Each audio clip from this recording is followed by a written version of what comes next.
to Bradley Nortman first before the game on Saturday last week on Kyle Bruston-Nortman. Everything I'm hearing from inside the building is that he has zero. Not only hasn't done it. There's no engagement with the alumni, the former players, or Wisconsin high school coaches. There's no interest in doing it. Every high school football coach I talk to, there is no relationship with Coach Fickell or any of the coaching staff. There is zero intention to try to keep Wisconsin kids in the program. There's no. That was Brad Nortman last week, and. Look, I'm going to take Brad's word for it. I can tell you that much. But maybe Tim Brando isn't. Let's hear from Tim Brando during the broadcast on FS1 in the night game, Wisconsin-Oregon. At all. The noise is out there. And they've been banging on the doors at Camp Randall. A lot of no-shows for home games, and he's aware of it. I mean, it's something that he has mentioned more than just a couple of times this week. And with all these podcasters out there now that want to say, well, the relationships with high school coaches just isn't there anymore. How much do they really, really know? Probably not much. Powerful. Wow. Powerful. Hey, Wow. You don't know anything, sir. How about that? Really know, Bradley. What you really What you know, Brad? It's good to be living in their heads, boys. That's all I got to say. Listen, first of all, I was going to start with it, but Ben, you took the words out of my mouth. Podcasters, that's the most offensive part about this. Podcasters, we're live on YouTube, 94.5, 100.5, and 1430. What's that? We think Luke Fickell said, yeah, some podcasters out there. You're probably trying to like, Ministers, yeah. lower the respect for us. But here's what I will say. So, do people just think I'm making this up? I mean, for real, do people just think I'm making this up? Tim Brando, have you spoken to anybody? I mean, I'm sure you have done your due diligence of talking to high school coaches and spanning the state of Wisconsin to know that when broadcast, I don't think you prepared for that game. When you are a national platform, you probably know that you are educated on that, right? Because what he said was basically irresponsible and ignorant. But here's what I will say: he probably got it, because I know how these work, right? He probably got it as a note in the production meeting, and he probably used that.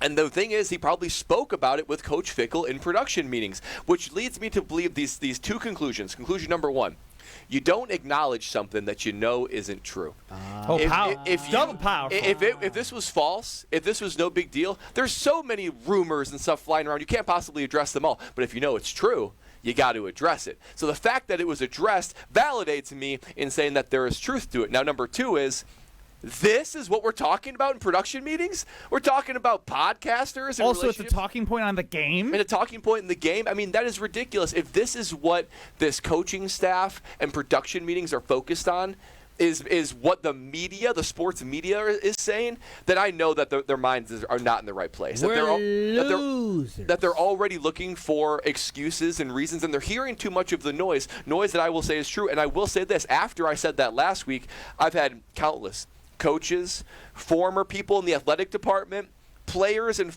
even parents of former players reach out to me and say, this is accurate, you said it all, type of thing. So I was validated in my points by it.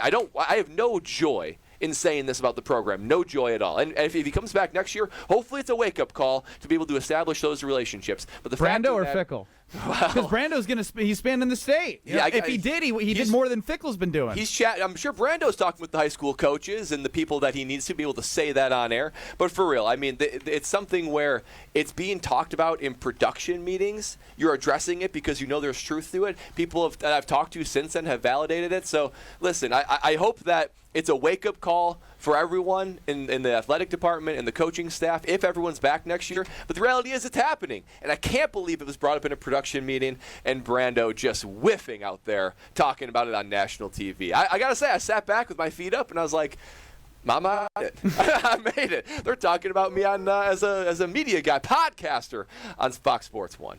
Podcasters saying that there's no relationships with Fickell and the coaches around the state. I didn't hear a denial, by the way. What do those guys even know? Or can you play that last part? What do they really it's really so know? good. What do they really know? Out there now that want to say, well, the relationships with high school coaches just isn't there anymore. How much do they really, really know? Probably not much. I didn't I didn't hear a denial in that at all. He said this pretty early in the game where I wasn't already down in the dumps on him because he sucked on He made Saturday. several mistakes. He made a lot of mistakes. As it went on, he lost all validity and legitimacy of what he's doing. Over to the KBN Sports Desk at the Gruber Law Office's One Call That's All Studios. It's Alex Strofe. Tim Brando yesterday on Twitter. Podcasters have the right to criticize. I mentioned it because some, not all, know nothing. They're nothing more than fans with a mic. If that makes me old school, a badge I'll wear. Oh, wow. Okay, well, he's owning it a little bit that's then. disrespectful at podcast. But again, the fact that he's going to Twitter after he says it is re-acknowledging the fact that it was brought up on the air, and it's factually like he felt heat from it. So Yeah, he exactly. felt heat from it. He's like, oh no, I got to go PR 101 and be like, well, hang on. You gotta go.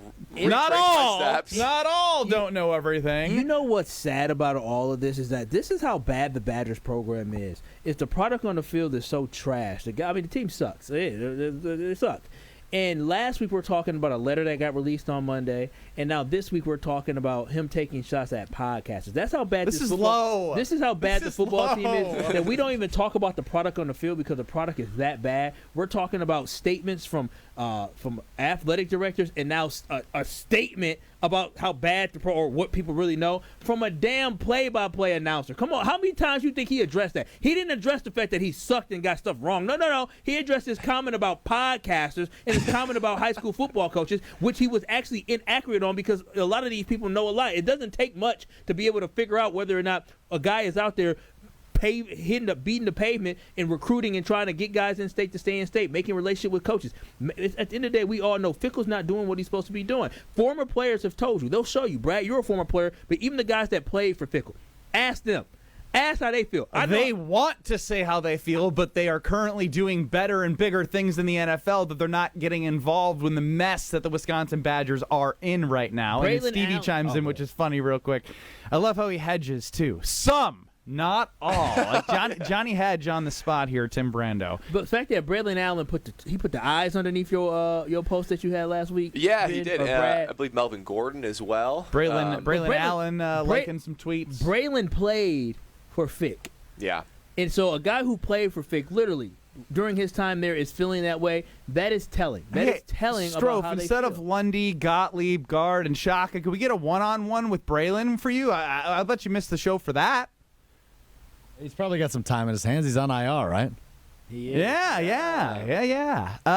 So again, you said the product on the field. The only thing I mentioned because I was irate. Look. The game on I Saturday? know Hunter Simmons stinks. Oh.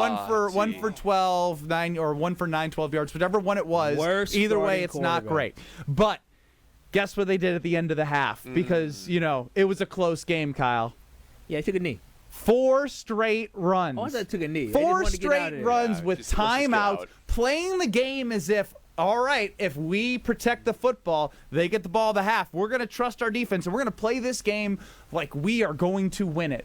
Bro, you guys suck. Take some chances. Like I don't care anymore. If he throws a pick 30 yards down the field, so be it. You're not going to win the football game. I wasn't mad at it because at that time it was 7-0 at half. That's clearly not great. playing to win. You're playing the 6th best team in the country. To act like they're going to have a half like that in the second half is just laughable. They only scored 14. Well, guess what they did right out of the half? They scored. They scored. But I'm not mad at it. I was actually like, okay, we're close. Like this is where we're at. Being close doesn't matter. Hey, anything can happen. We knew that entire game they weren't going to win. That's my point. We knew the entire But game was That's my you point. You want to just keep it somewhat close at some point to keep your team alive. You don't No, want to. he's keeping it close so it doesn't look as what bad, alive? so he can keep his job alive. Yes. The you said it, optics. Ben. I don't care about the optics. The optics, like I said, the iceberg has been hit to me. Yeah. So I'm under the impression when I look at this game, you're done. So just go for it.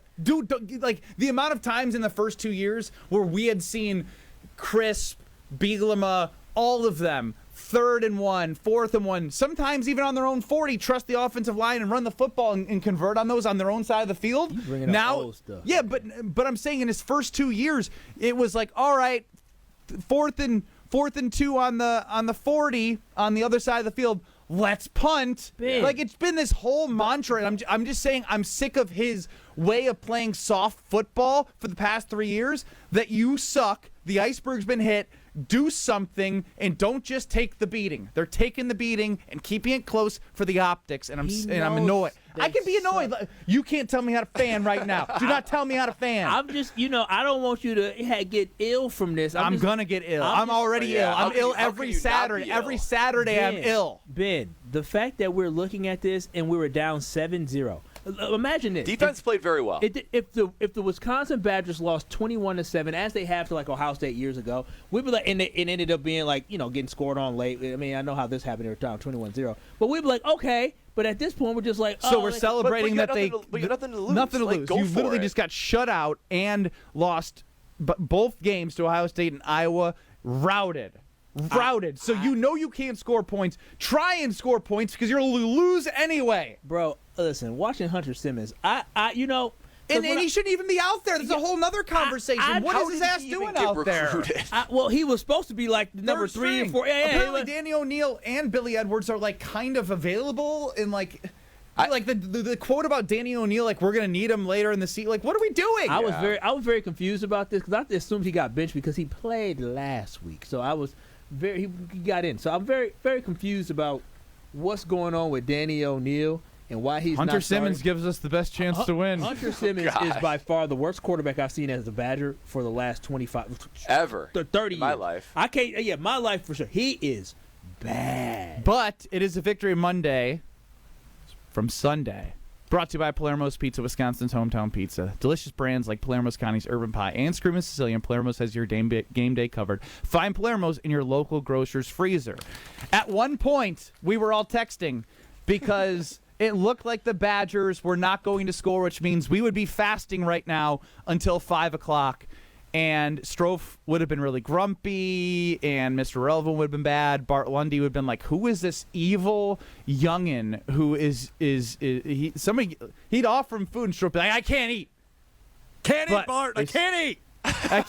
Bart, I can't eat food. The Badgers stink, and I can't eat. So tell me about your team. We'll talk about our punishments because the Badgers scored points. We all have to do some things. Oh, yay. Kyle's got to do the worst punishment, which makes this great. Next.